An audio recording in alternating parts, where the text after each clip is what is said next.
there are not a lot of Americans, honestly, until fairly recently, who articulate diversity as a really positive good. Oftentimes, the way that anti-Semitism functions is to regard Jews as too much of something, too smart, too good with money, too good at controlling the media. Those are lots of anti-Semitic stereotypes, or in some instances, conspiratorial ways of thinking.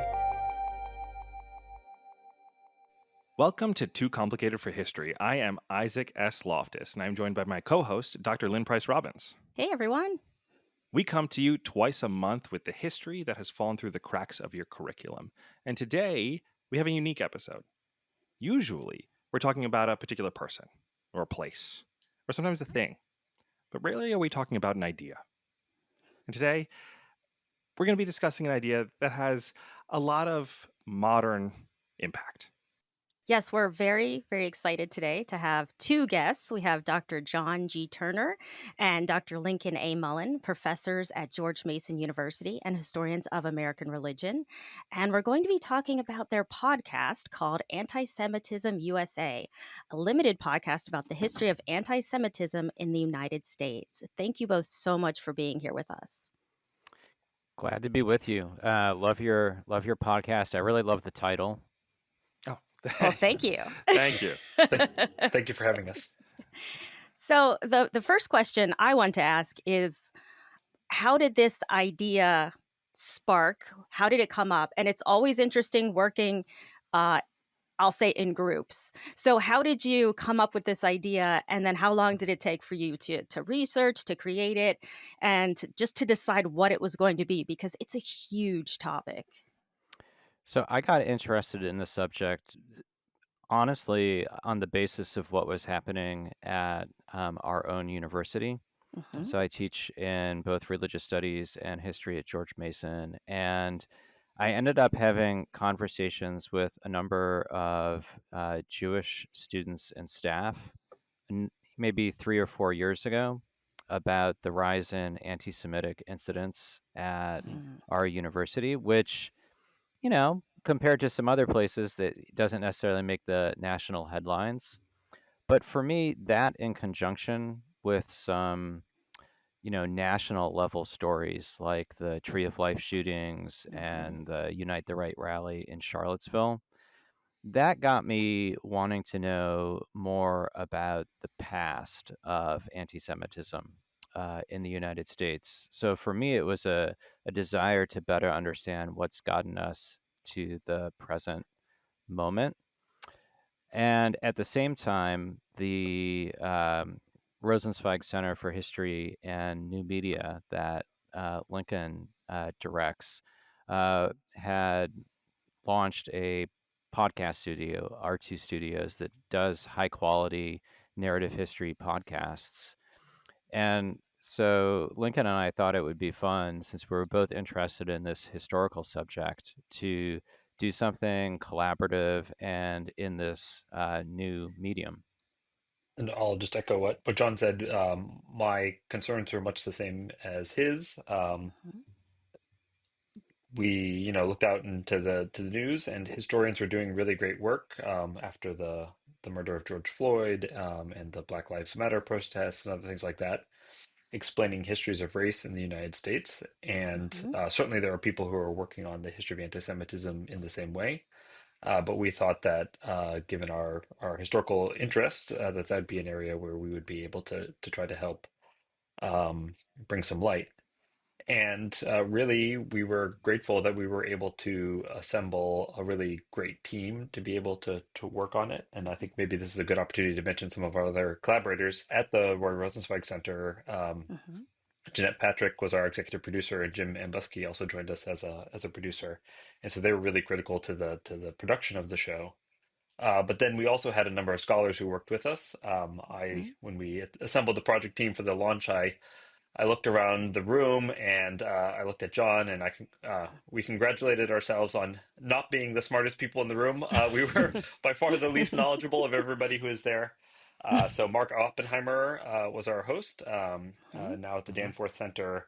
working on their publication there.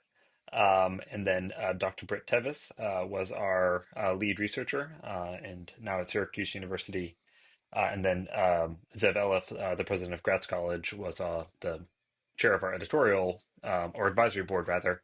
And so he really helped us get the podcast vetted by leading scholars in the history of American Jewish history.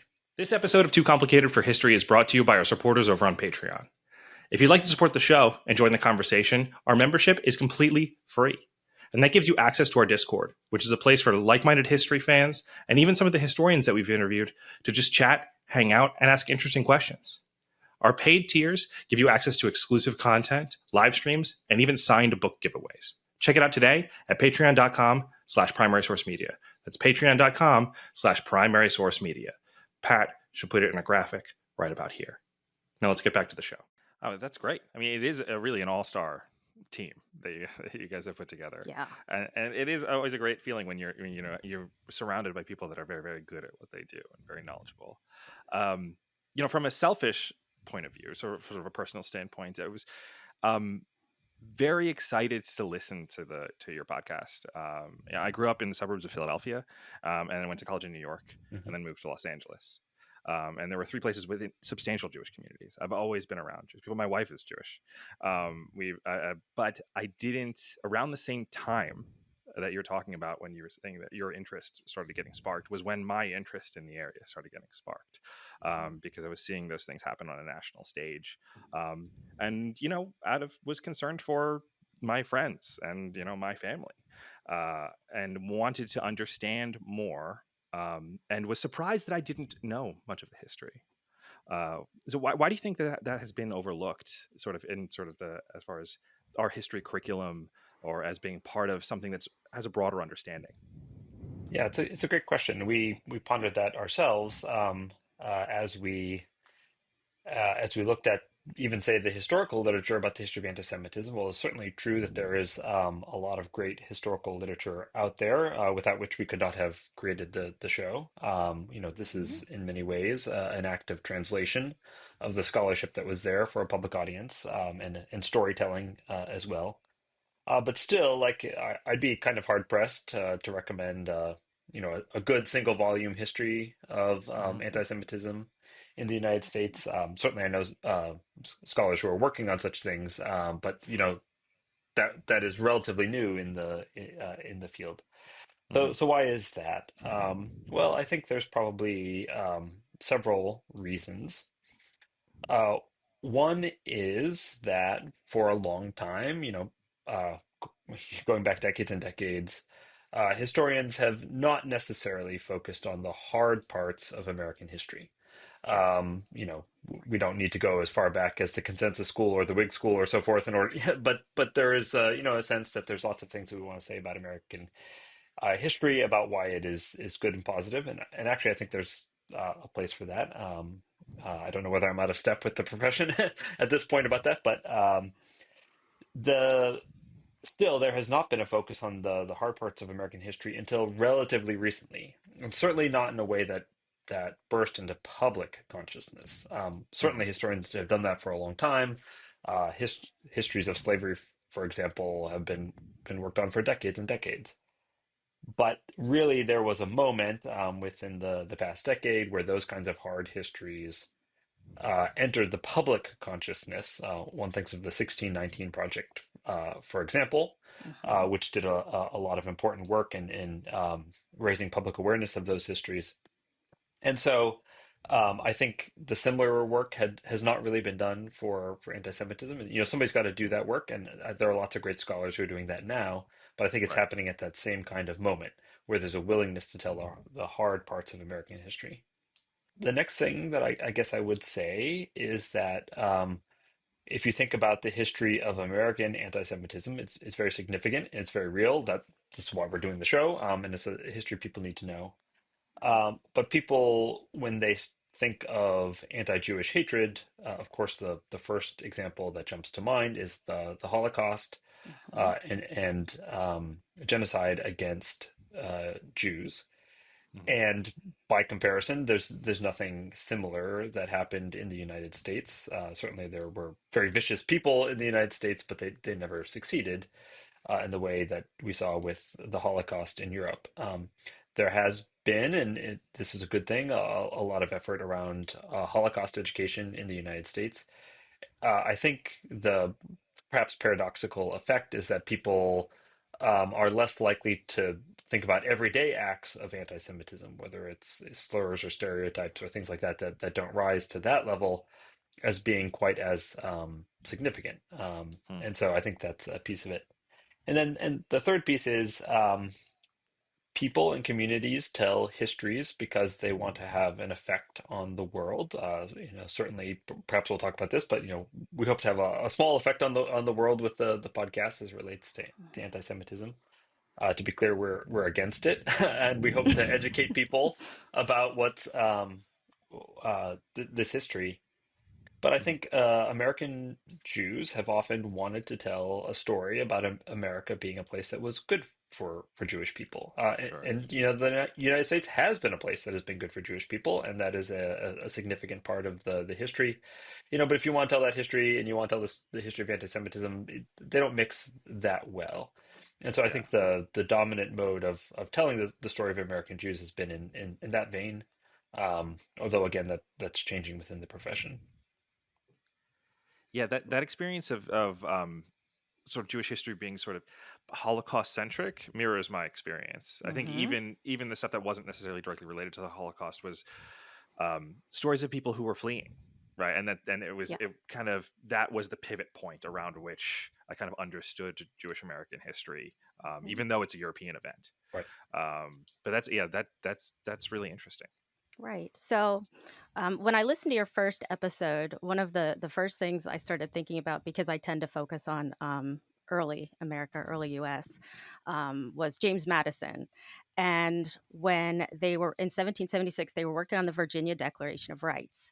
And they had put in there a phrase about allowing the fullest toleration of religion.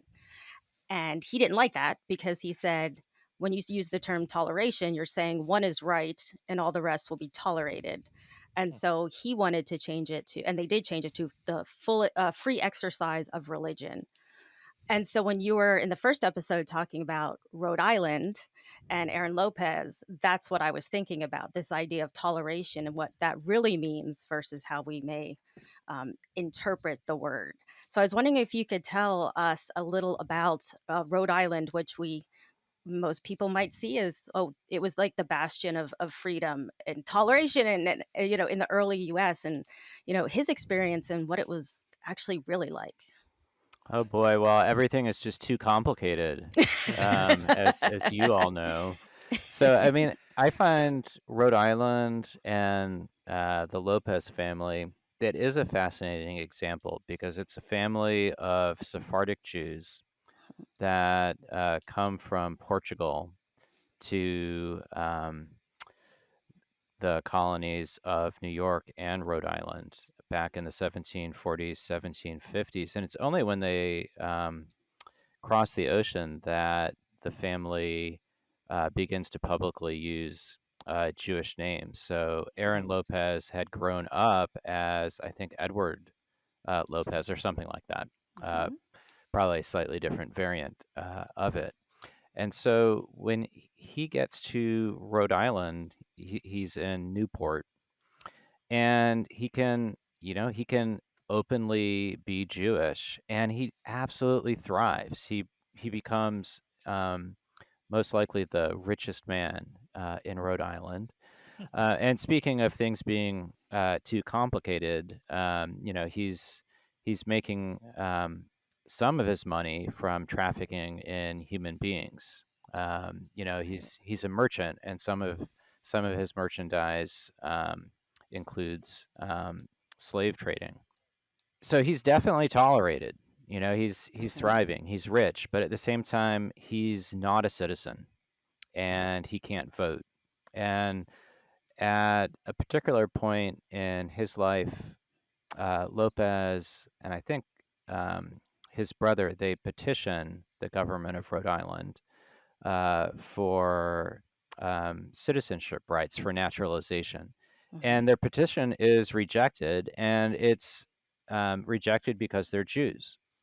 And so that, that places even their ability to remain in the colony in jeopardy. They sort of get around that by getting naturalized in other colonies and then come back to Newport, but they're never able to vote. And so that is, I think that's a really good example of being maybe grudgingly tolerated, Mm-hmm. but not, welcomed as equal citizens. Right. One of the scholars that we interviewed, David Sorkin, has a great book called Jewish Emancipation. I think Hmm. most people who went through the American public schools would associate emancipation with the freeing of enslaved people of color in the United Right. States. Um, Emancipation, in the sense, is the freeing of Jewish people, especially in Europe. But he argues it's uh, an Atlantic phenomenon from the strictures that had been placed upon them as a people, and part of that is like a real fundamental change in the way that rights were conceived. Mm-hmm. Uh, Prior to, I don't know, let's say the 18th century, rights were conceived of as being collective, and so you might have rights that adhere to a city or to a guild, or in the case of Jewish people, to an ethnic slash religious group of people. Mm-hmm. And then the big change in the political structure, brought about in part by the American Revolution, the French Revolution, and so forth, is Mm-hmm. the idea that rights adhere to individuals. And so I think somebody like Lopez is in the middle of that kind of transition, going Mm-hmm. from the privileges of a Sephardic Jewish community within the various sort of port cities, on both sides of the Atlantic, to now this sort of newer conception of what rights is. And so this history of anti-Semitism and the political belonging of Jews Mm-hmm. has to be understood within that broader concept but a change in the fundamental nature of the political body. So we're diving into the weeds, and I realized we skipped over something that might be helpful for some of our listeners. What is anti-Semitism? Oh, geez. Yeah, That's a really, really good point. Because obviously you hear the word a lot, Yeah. but specifically, how are you? Like, what is it, and as far as like your conception in terms of your podcast and your understanding? No, so it's interesting because the word comes from a German writer named Wilhelm Marr. So back in the mid to late 19th century, I don't know, maybe the 1870s, and when he uses the term antisemitismus, he actually is. He's against Semites as he understands them, especially Jews, and so that's where the word has its root. Hmm. Um, we and you may also, and I'm sure a lot of your listeners are aware of the fact that there are competing definitions of anti-Semitism in Mm. the public sphere and in the political realm today.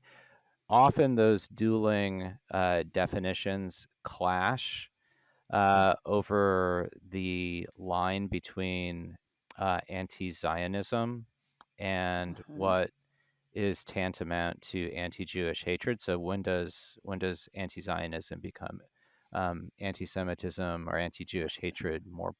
broadly?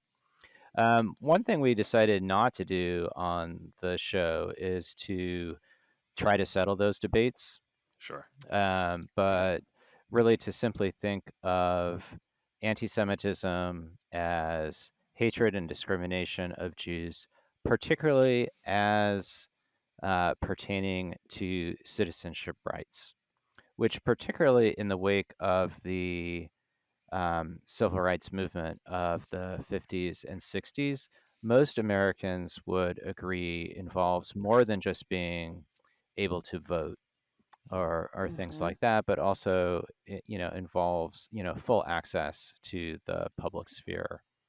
I would say that there are, as John pointed out, there are a number of definitions that you can find by various places.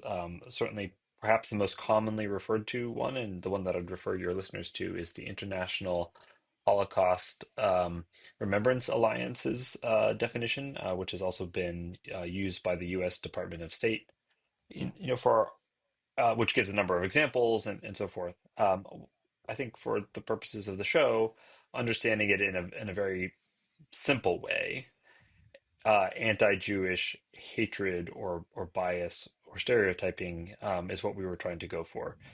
And it's important that it not you could interpolate this with hatred of Jews or other terms like that.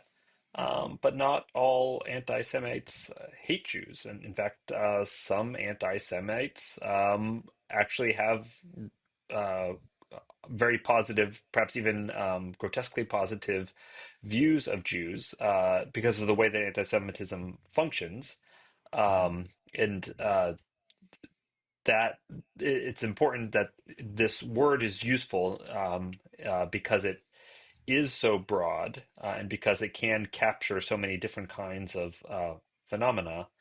As John was saying, we were focused particularly on civil rights, which includes, by the way, participation in the political process, but also includes economic rights and other Right. things like that we think pertain to citizenship. Um, but the fundamental ordering principle of the show is that there are multiple different kinds of anti-Semitism. None of them ever goes away. One of the earliest kinds is anti-Judy. You could call it anti-Judaism, and uh, a way of thinking about Judaism as something that has been replaced by Christianity, which is not suitable for creating moral citizens and things like that. Sure. That's not particularly prominent in, say, contemporary American politics right now, but you could definitely find it if you went looking for it. Um, Other kinds of anti-Semitism have come into being that are more potent and more powerful today, much like one strain of a virus might outcompete a different strain of a virus. So, in some ways, the an overly precise definition is not helpful for capturing a historical phenomenon which changes so much over time. Right. Okay, cool. That's definitely useful to lay out because I didn't want to derail the conversation. We can get back to the early republic um, uh, now, but I thought it would be because there are so many different definitions, and then I think a lot of listeners are going to be coming to it from whatever perspective they're coming to it. It was good to lay out what yours was in endeavoring in the project. So Lynn, take it away. Absolutely. So when you were saying about how you can be anti-Semitism, but you're not necessarily holding negative views, I know in one of your episodes, and this is something that kind of slapped me in the face because I study women, study, slavery, and that's all of that sort of negative feelings are because they are seen as inferior or they're defined as inferior. But what you say in the episode is that it's actually opposite with the Jewish people, that they have been successful and they do, it's for the good things or the successes they've had that they're actually discriminated against. So it was just a way I've never looked at it Yeah. before. So the way that racism often functions, or usually functions, I would say, is to regard people as lesser than, to Right. regard them as not as fully developed, to regard Mhm. them as degenerate in some ways. Certainly, racism, the forms of anti-Semitism that are also racism, because it is possible, as many anti-Semites have done, to think of Jews as a distinct race, and therefore, to bring in all the stereotypes of 19th and early 20th century race science. Mhm. But oftentimes, the way that anti-Semitism functions is to regard Jews as too much of something, Mhm. Right. too smart, too good with money, Right. too good at controlling the media. Those are lots of anti-Semitic stereotypes, or in some instances, conspiratorial ways of thinking. Mhm. And I think that's an important thing to understand about how anti-Semitism often functions. Like, let's use a concrete example. Former and soon to be current President Trump at one point said that he only wanted people. Forgive me for not. I'm paraphrasing. He only wanted people who were wearing yarmulkes to count his money. That is an anti-Semitic stereotype. In this case, he meant it as a compliment, perhaps, but it was very much an anti-Semitic stereotype about what Jewish people are like. And you can find the same things, I think, among Christians, especially Christians who are focused on the end times, who have a very strong support for the state of Israel, and who are interested in those kinds of things, that there's a kind of the philo-Semitism, which nevertheless traffics in stereotypes of Jews. Yeah, and I think that was a great question, Lynn. And I think I'd shade it as it's not so much that anti-Semites think that Jews are superior, whereas anti-Black racists might think that Black people are inferior. With anti-Semitism, there's always a dark side to any of those stereotypes, which Lincoln Right. alluded to. So to suggest that Jews are good with money, and that goes way back, it's usually accompanied by complaints that Jews are greedy or that Jews are Right. clannish, so that they'll only take care of their own, Mhm. or to assert that Jews are smart and successful. Well, that sounds good, but there's usually the dark side of Jews are shifty and they're conspiring against other groups. So Right. to be really good at particular things for nefarious purposes, in the end, that's not, Yeah. Right. that's not much of a compliment. And maybe at first glance it seems softer edged than some other stereotypes, but those ideas can generate a lot of resentment and hatred. Yeah. Right. This is a little bit outside the scope of our conversation, but I unfortunately know a little too much detail about great replacement theory. And Lynn, there's like an interplay between those other racist stereotypes for other groups that are negative and less than, that weirdly the positive anti-Semitic tropes fit in. Like, how do lesser quote unquote peoples outcompete us? And it's because the Jews are smart, but they're bad. Right? They're the ones Right. manipulating the system to make this stuff happen, because it wouldn't be Uh-huh. possible, but to like the races that are considered lesser than wouldn't be able to do it on their own because they're not as Right. smart, right? That there's a weird interplay between all of these things, and sort of the worldview that people can sort of the twisted worldview that some people can cook up Yeah. in their own head. But anyway, On that point, I would note that the shooter at the Tree of Life synagogue was motivated by precisely that yeah, concern. He was a believer in replacement theory and angry about immigration, and attacked and murdered the Jews at the synagogue because he believed that they were supporting immigration. Uh, for that, the story of that, I would recommend that people read our host Mark Oppenheimer's really beautifully and poignantly written book about Squirrel Hill. yeah. Absolutely. So, going back past, I guess, moving forward in time from the experience of Aaron Lopez and his family, how did these anti-Semitism shift over time as we get further into the 19th century and into the beginning of the late 19th century and into the 20th century? So it's also a great question. And again, it's a complicated answer, but you're supposed to like those on this podcast. Yeah. We do. So a couple of things, that sort of Christian strain of anti-Judaism that doesn't really go away, I wouldn't say, but other strains of anti-Semitism become more pronounced. Not that you couldn't find antecedents for them. So one of those is what we were just talking about, which is the racialization of Jews. It's not as if you can't find examples, say, before the mid 19th century of racial thinking about Jews.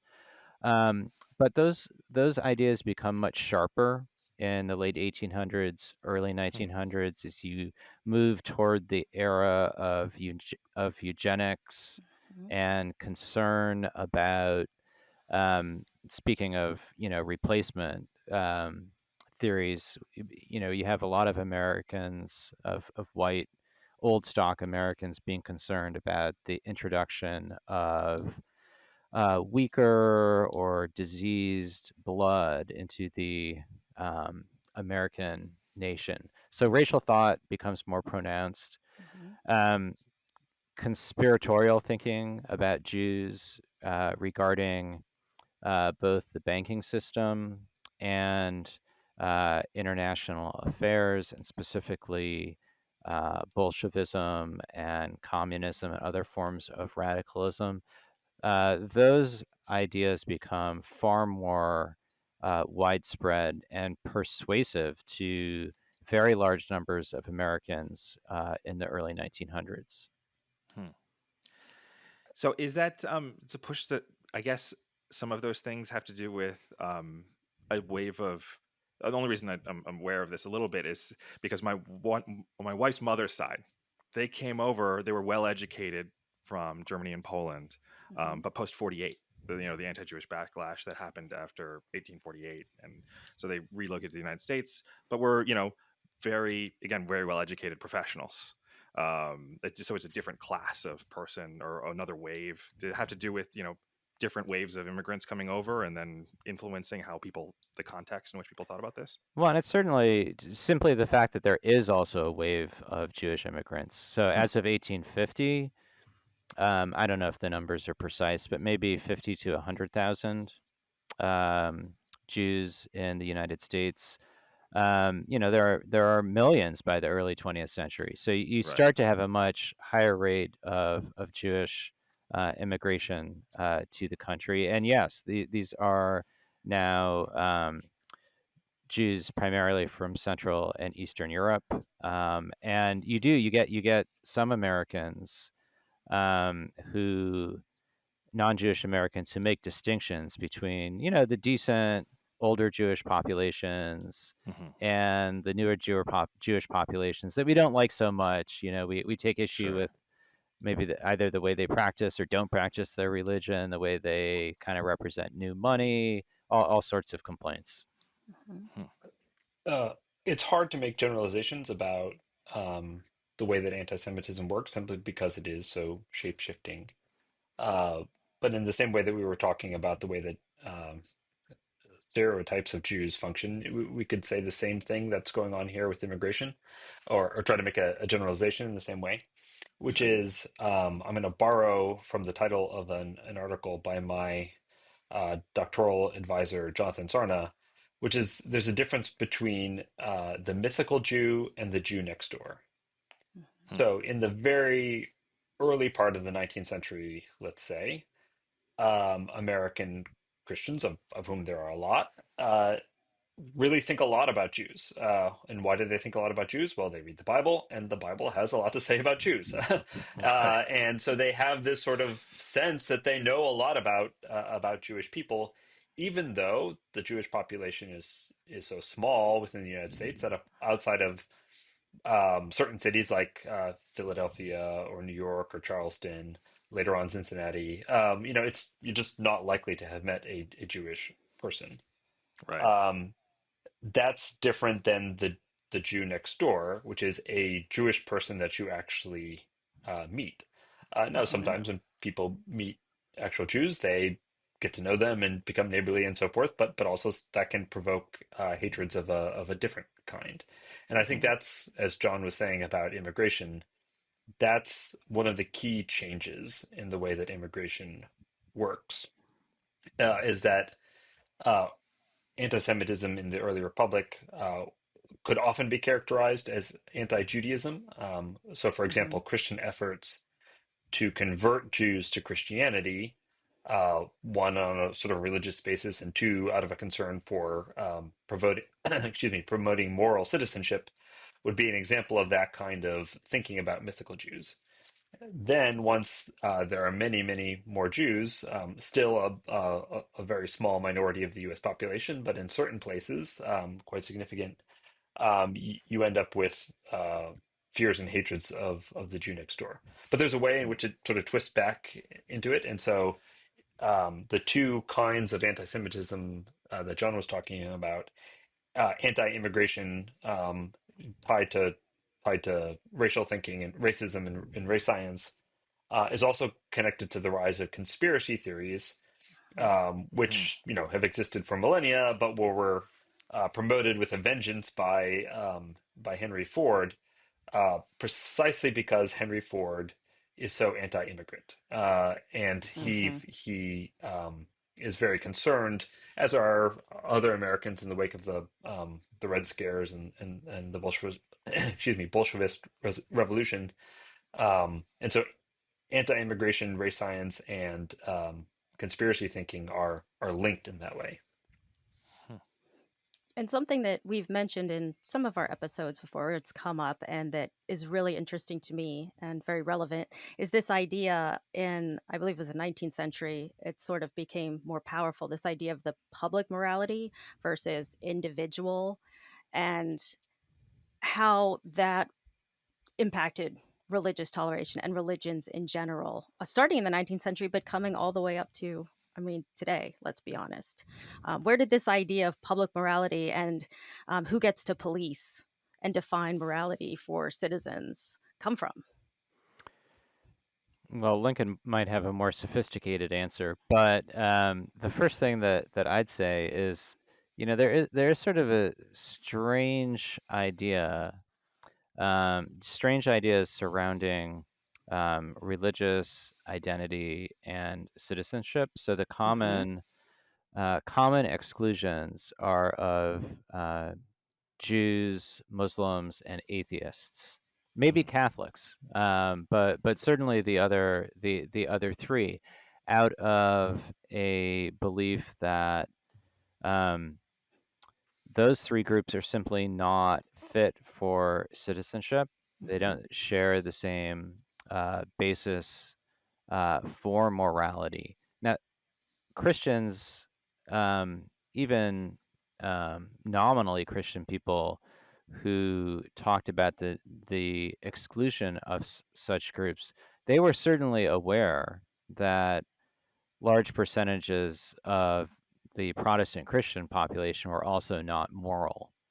But in a sense, it's not a question of individual morality, in the sense of you could find individuals who were on record saying that Aaron Lopez was an upright, honorable, virtuous man, but simply on the basis of being part of a religious group that's not part of the body politic, sort of not morally fit for citizenship.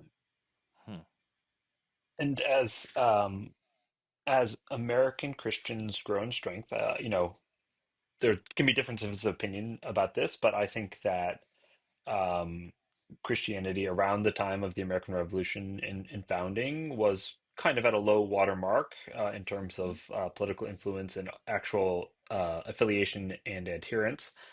Certainly that grows in the 1820s, 1830s, 1840s as you get um, a, a, a flowering of lots of different kinds of Christian denominations, and they gain, Protestant in particular, gain lots of following, especially among evangelical Christians. Uh, One of the sort of hallmark tenets of evangelicalism is a kind of political activism, an effort to try to shape the world. And while those efforts are not necessarily always targeted at Jews, Jews do often get caught up in them. So, to give a sort of a few examples from the 19th century, one would be the concerns around Sabbath closings. So, if you're an evangelical and you believe you're supposed to rest on the Sabbath, that's not the Jewish Sabbath. Friday night through Saturday night. That's a Christian conception of it happening on Sunday, otherwise called the Lord's Day. then you need to shut down businesses. You need to use that time for religious observances and so forth.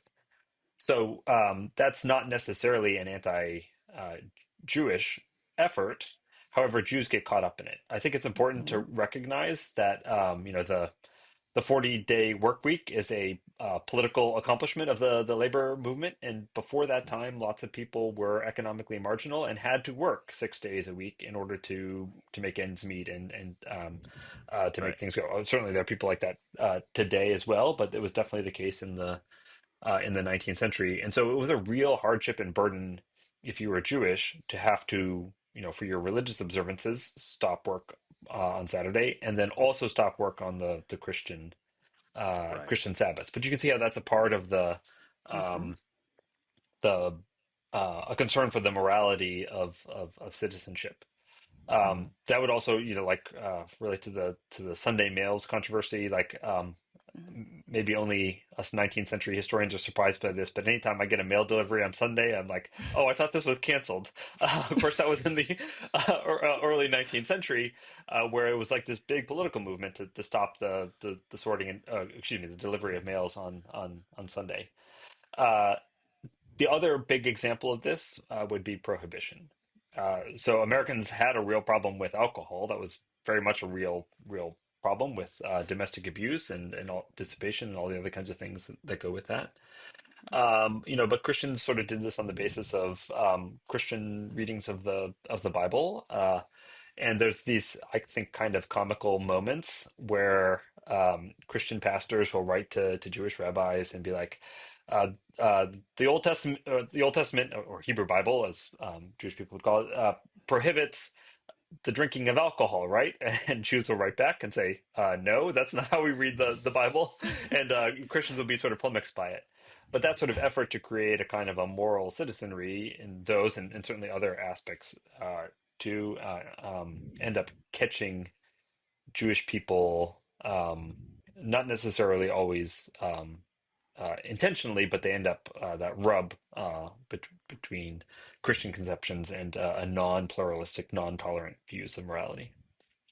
I just have to jump in and just say, I just can't believe that Bible-believing Christians are the ones who supported prohibition. I mean, it just seems like they really weren't doing a good job of reading the Bible. Considering the bread and the wine, or Jesus turning water into wine. Right. I don't know. That's just it's interesting the way people can change their minds about things over time. Yeah. Technically, if you are a believer in transmutation, you're not drinking wine at the moment when you take, on a technical basis. So I mean, I can get there, but I do. I think find that's it only as far Catholics, as, though. I don't I think guess that's it'd be only Christian. That's Catholics. Catholic. Yes, and even Catholics who believe in transubstantiation believe Or that the transmutation, yeah. accidents of the bread and wine remain bread and wine. So Yes, anyway, that's true. Yeah, But- you're right. But I can see how someone might wrap their head around that. But you're right. Sure. No, That but is- as Lincoln was saying, Sunday closing laws, they're actually a good example of how complicated this subject can be, because in most states, these are just passed. They're not passed out of any particular anti-Jewish animus. But we interviewed a lawyer and legal historian in California who'd done some great research on California's Sunday closing laws, which were passed in the 1850s. And the politicians who introduced them do so explicitly as a response to Jewish merchants who are, sort of seen as economic parasites who are moving into the state, and that this is a way to combat them.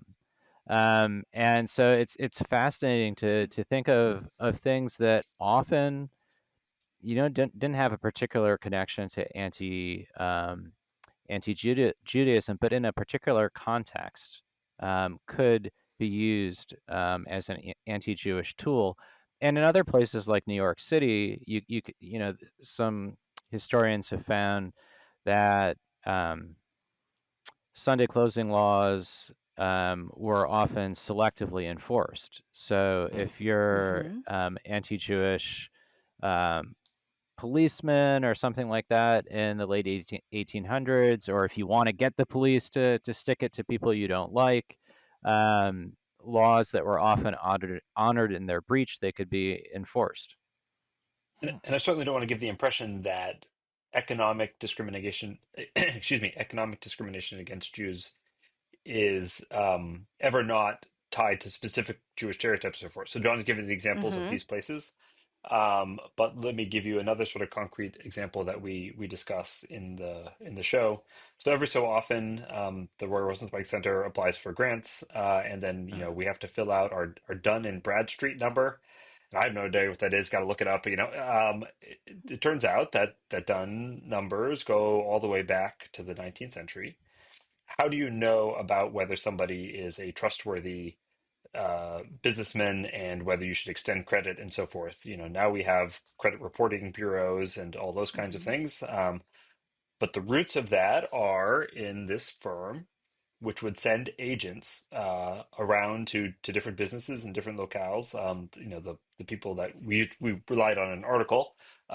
They were talking about Rochester, New York, in particular, and you can read the reports that were given about various businesses. And if those businesses were Jewish owned, they very often trafficked in anti-Jewish stereotypes. And so they would say things like, "This business seems like a good business, really sound, really stable, but the owner is Jewish, so therefore don't trust them," or other things along those Gotcha. lines. So totally disregarding, say, the economic fundamentals of the business because they are seeing um, the business owner through the light of anti-Jewishness. You could say the same thing about housing. Jews were systematically discriminated against in housing, including through covenants that barred the sale of homes to Jews, but also through renting of apartments and things like that. So there are many, many instances where economic discrimination against Jews, accommodation in public venues, in hotels and places like that, were specifically anti-Semitic, targeted against Jews.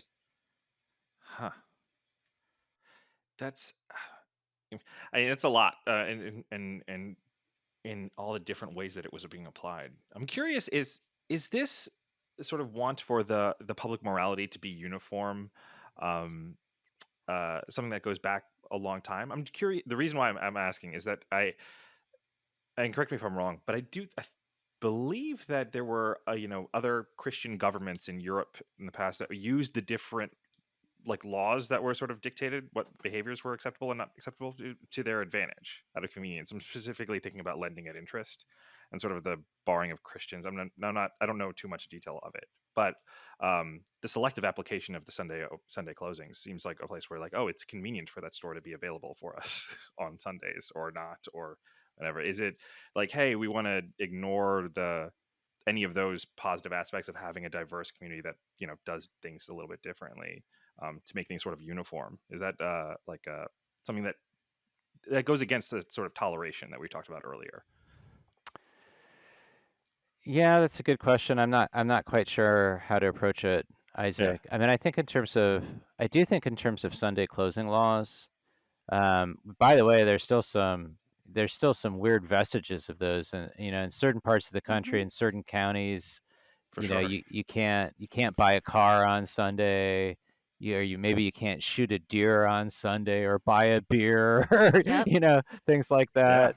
Mm-hmm. Um, but yeah, I don't know. I mean, I don't think there are not a lot of Americans, honestly, until fairly recently, who articulate um, diversity as a really positive good. Mm-hmm. Hmm. So it's only really after World War II do you get large numbers of Americans who articulate that religious diversity and pluralism could be positive goods. Interesting. Um, which is sort of as we started with, that's different. That's different than grudging toleration. But it's Yeah. so common for Americans today in some parts of the country to talk about the tremendous benefits of diversity and to celebrate diversity. But I would say even down to the present day, the preponderance of Americans have understood diversity as a problem rather than as a benefit. That's painting Yeah. with a really broad brush, but I think that's probably true. To be honest, I think you're maybe right, and that was news to me maybe 10 years ago. Like, I was shocked. Let me give a concrete example that relates to perhaps a positive thing about the American history as it relates to anti-Jewishness. So, uh, especially in the period after World War II, there's a movement towards what has been called Tri-Faith America. And that's the idea that Protestant, Catholic, Jew can all be American citizens. Whereas, if you're in the 1820s, you think you got to have a kind of a Protestant morality, and Catholics and Jews are suspected. The idea of dual loyalty, for example, which is sometimes or often leveled against American Jews, a dual loyalty to the United States plus to the state of Israel. Was very definitely leveled against Catholics in the 19th century, a dual loyalty to the U.S. and then to the papacy. So there's this idea post World War II that Protestant, Catholic, Jew, Tri-Faith America is a kind of religious diversity, which is possible. You forgive me for not quoting this exactly, but President Eisenhower is said to have said something like, it's important that everybody have a religion. He didn't care which one. That's I think captures kind of the idea here, which is that if you're worried about godless communism, then you can tolerate a certain kind of religious diversity. You might even regard that as a good thing. But it's very Gotcha. important to note that that has its limits. So celebrating the four chaplains, two Protestant, one Catholic, one Jewish, who went down on a World War II transport vessel, and the building of three chapels. So, for example, I studied at Brandeis University, which is a Jewish university, but which has a Protestant chapel, a Catholic chapel, a Jewish chapel. That was very much a kind of a movement in this period to put into architectural form this idea of Tri-Faith America. But that idea has its limits, and even today, or at least in the relatively recent past, atheists are among the least trusted of Americans. If you do sort of public polls and so forth, there's a real suspicion of atheists as it relates to public morality. And the same thing is absolutely true, at least for segments of the American population, about Muslims, right? Tri-Faith America does not historically have room for Islam. And so you can get this idea that Jews can now contribute to the body politic and are a part of that. But that's about Judaism. That's not about Jewishness. And what a lot of American Jews were not particularly observant. And in fact, you have, in particular, members of the Jewish labor movement who are explicitly irreligious or atheists or so forth. And the big fear is, I'm saying this is a fear, not reality, but the big fear is that a lot of Jews were Bolshevist revolutionaries and were going to overthrow the United States.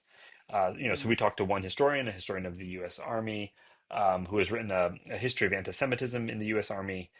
And this sort of fear of godless Jewish revolutionaries was taken to such absurd lengths that the U.S. Army even had contingency plans in case the Jews of New York were to seize the city. And what would you what would you do in those kind of cases? Which is flat out imaginary conspiratorial kind of thinking, but it shows you the extent to which these fears took root, and in among people, the U.S. Army officer corps, who were incredibly powerful.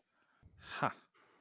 Yeah, we've been talking a lot about, obviously, anti-Semitism, but what I'd like to just spend a little bit of time on is we talked about how, Jews could not be citizens. But when did that change? And was it because of a change in mindset? Was it because of they were fighting for their own rights? Like, what made the changes that were necessary for them to gain these rights that they didn't initially have in the U.S.? So, it's a bit of a slow developing and a little bit of a murky process. One story that we narrate in the second episode of the podcast is the experience of a North Carolina man named Jacob Henry, who's elected to a seat in the North Carolina legislature, despite the fact that the state's constitution does not permit Jews to hold office. Lincoln can correct me if I'm garbling any of the elements of the story, but the funny thing about it is the first time that Henry's elected to the state legislature, nobody objects. And when he's reelected, there are objections raised for reasons that remain a little bit obscure. And Henry gives a rather remarkable speech in which he defends the morality of his religion and his fitness for citizenship. And nobody changes the state constitution, but he's allowed to take a seat. And there are some states that do revise their constitutions in the early to mid 1800s that explicitly remove the prohibition on Jews or sometimes Catholics being able to hold office. There are other states where those prohibitions remain on the books and just aren't enforced. One thing that I also want to say, I appreciate so much the work of our lead researcher, Britt Tevis, who's written a lot about the intersection of anti-Semitism and American legal history and the history of citizenship in the United States. I do think it's important to think about citizenship capaciously. So it's not just a matter of being able to vote and hold office. I think most Americans would now agree that African Americans did not have secure citizenship rights until the abolition of Jim Crow segregation, even if they were able to vote. But if you can't stay at a hotel that's open to everybody else, if you can't go into a restaurant that's open to anybody else, those in a way are really prohibitions on one's ability to function in the public sphere as a full and equal citizen. And Jews did not face the same level of those sorts of disadvantages as African Americans did. But as Lincoln alluded to before, those forms of discrimination could be very pervasive. There are some surveys in 1920s through 1940s that suggest a very significant percentage of American hotels and resorts excluded or tried to exclude Jewish patrons. There's some surveys that suggest 40%. Wow. And that Jews sometimes publish their own travel guides on where Jews could stay. Economic discrimination against Jews was also pervasive. Quotas on the number of Jews that could attend elite universities, those were also widespread and very discriminatory. So if we're thinking about citizenship, I don't think that story ends. It doesn't end in the early 1800s when some of these obvious citizenship barriers are overcome. These, I would say, in a more capacious sense, Jews don't really have secure citizenship until the modern civil rights movement. Fascinating. Yeah, that's I like that definition of citizenship, to being able to the free participation in society. Is in a dynamic way that everyone else can do is a good way to look at it, because it doesn't get bogged down in a technicality. Right. Yeah. So we're coming up to an hour, and I want to. You talked about how you wanted to have some effect on the world by the creation of this public work, and this is one of the largest sort of public history projects with this area of focus that I'm aware of. And what effect would you like? What takeaway would you like? For those listeners who haven't listened to the podcast yet, what are you hoping they walk away with? What kind of impact are you hoping to have? Well, I won't say that we're hoping to change the world or something like that. I think that's not a realistic goal for a podcast. There are Yeah. lots of good activist groups which are fighting against anti-Semitism, the most obvious of which is the Anti-Defamation League, whose president we interviewed to try to get a sense of things in the present and also where the the history of the Anti-Defamation League itself. I think this goes back, Isaac, to one of your earliest questions, which is why did we get this going? And we really want this podcast to be a kind of informative tool, and in particular, we're hopeful that it will be used by teachers and students, but really by anybody, in order to try to understand this part of the past. I think that I think it was you, Isaac. Your reaction, like I haven't heard much about this. Certainly, that was my reaction as well. And so we want people to know just the basic outlines of this kind of history, which they otherwise might not have known. And then but it's more than that. Storytelling is a powerful way to get people to think for themselves. That's one of the aspects that is powerful about storytelling. And so, as we tell these stories about anti-Semitism in the United States, it's not a comprehensive history. It's a thing where we're asking people to think through some of these situations, these things that happened in the past. Now, some of them are just totally unambiguous, right? Like we're not pretending that there's a both sidesism on some of these questions. There absolutely is not. Right. But we want people to think through the many different kinds of anti-Semitism that there is. We don't really want to just say X, Y, and Z are anti-Semitism, A, B, and C are not. Right. Not least of which because we don't know what the ways that what the future is going to hold, and what's going to change about those things. So we want people to try to think through these situations in the past, so that they can understand so that they can understand the roots of the kinds of anti-Semitism that they might encounter today, but also secondarily so that they can recognize it, so that they can say, oh, I this thing that happened in the past, it has echoes here in the present, and I can recognize that as a form of anti-Semitism. Mhm. John, what are you hoping for from the podcast? Yeah. Yeah, Dr. Turner, do you have anything to add to that? First of all, I'm just going to say I'm not that big on the notion that historians are effective activists. So I don't think about it in that respect. I think, the first job of historians is to do good history. Right. And it's great when that good history does speak to issues of contemporary importance. I think there are things in this program that I find startling and shocking. We've talked about a couple of them.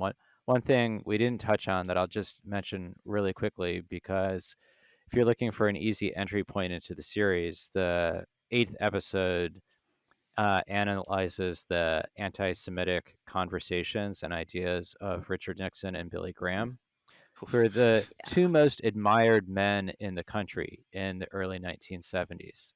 And they have some shocking and startling things to say about Jews.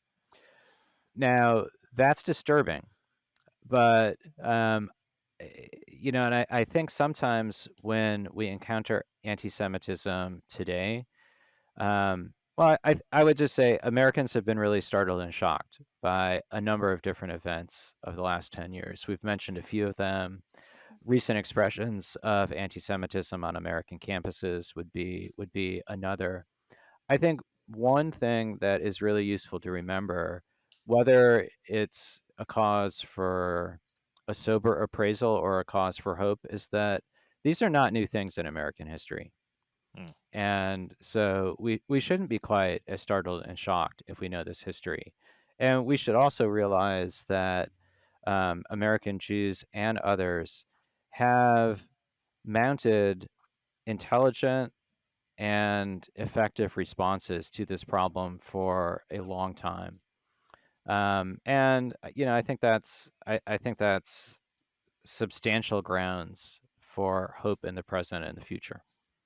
And if I could add to that, like a word about our intended listeners, I imagine you two think very carefully about who you think listens to your podcast, and how you can appeal to your audience. We explicitly talked about who our audience would be.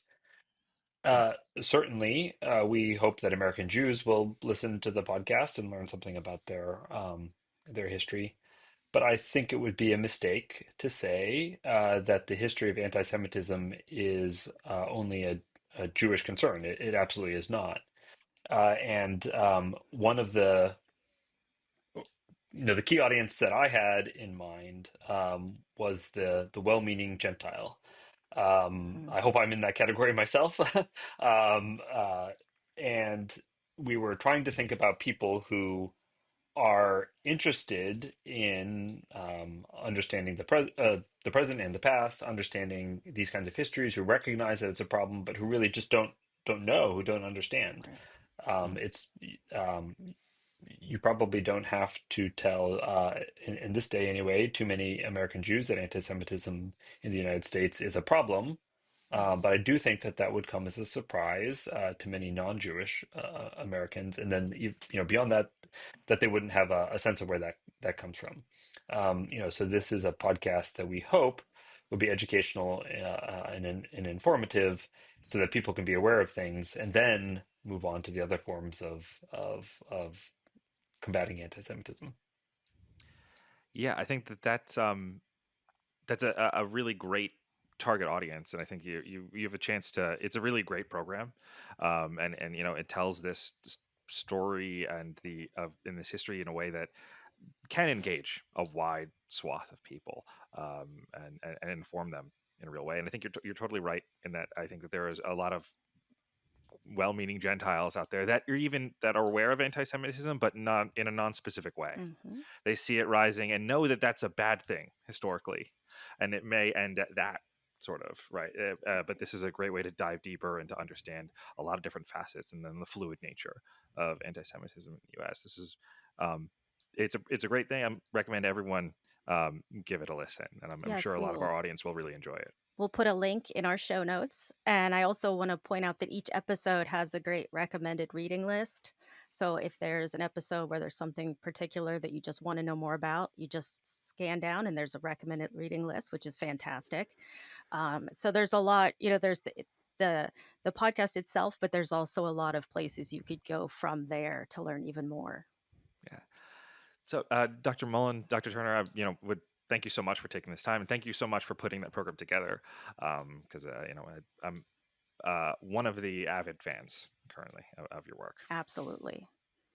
Well, thank you so much for inviting us, and really appreciate the chance to talk with you about this history, and really enjoyed our conversation.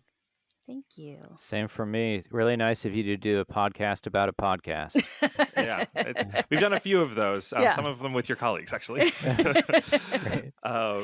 And as always, this conversation was brought to you by our supporters over on Patreon. So if you become a Patreon supporter, of which we have a free tier, you can get access to our Discord, where you can get direct access to Lynn and I and ask us history questions, and even some of the historians that we've interviewed in the past.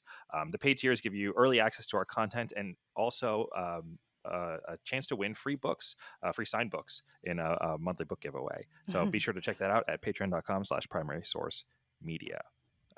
Thanks again, Dr. Mullins and Dr. Turner.